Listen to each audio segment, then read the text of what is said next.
Petit-Palais et se rendait à Arzac, dans le Béarn, avec un bilan particulièrement lourd. On le rappelle, parmi les 50 personnes qui étaient à bord de ce bus, 42 personnes sont décédées et il y a 8 blessés, dont 2 traumatismes crâniens et 2 personnes qui sont brûlées. 4 personnes sont en revanche plus légèrement touchées. Alors pour l'instant, la préfecture, on le voit, reste très prudente sur les circonstances de l'accident. Elle n'évoque pas, mais c'est normal, c'est son rôle, elle n'évoque pas ce virage particulièrement dangereux. Ce seront les gendarmes qui, eux, mèneront l'enquête, qui tenteront de déterminer si quelqu'un a commis une faute ou si il y a eu une maladresse. En tout cas, elle fait le point, la préfecture de Gironde, sur les secours qui sont mobilisés en ce moment.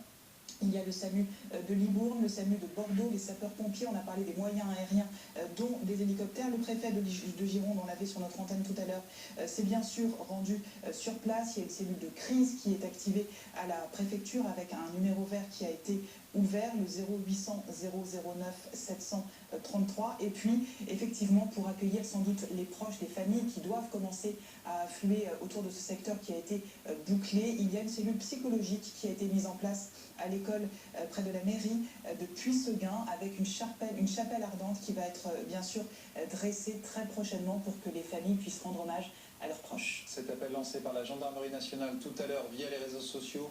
La RD17 est évidemment bloquée. Elle appelle aussi à ne pas encombrer le réseau secondaire parce qu'il y a, on l'a vu, beaucoup d'ambulances, beaucoup d'évacuations à faire. Et puis il y a aussi les proches des victimes évidemment qui vont se diriger vers Puy-Seguin. Oui, le préfet qui est en lien avec toutes les communes alentours pour tenter évidemment d'identifier les personnes qui étaient à bord de ce bus.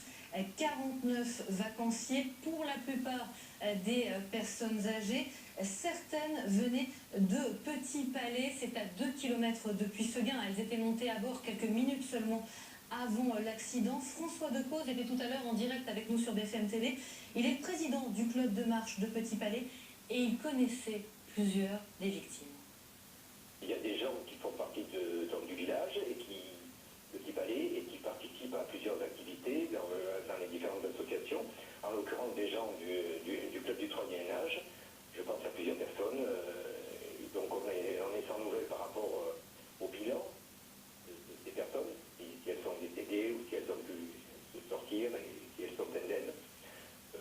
Moi je connais au moins 4-5 personnes qui participent aux activités. Encore hier après-midi nous marchions. Donc on ne sait pas.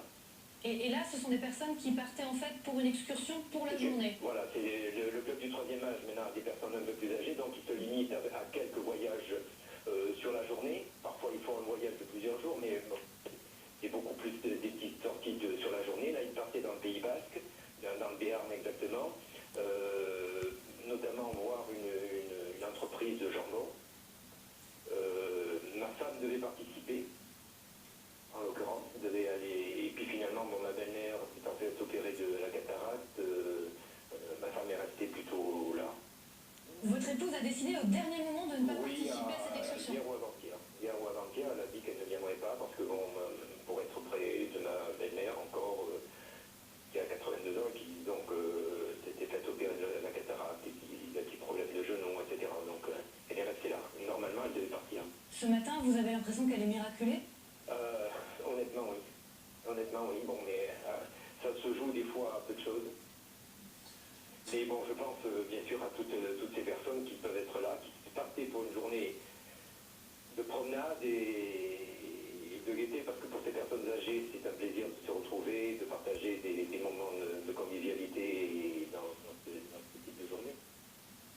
Et je comprends la difficulté, parce que si le car s'est enflammé, j'ai entendu par l'intermédiaire de BFM TV que les gens essaient de casser la vitre.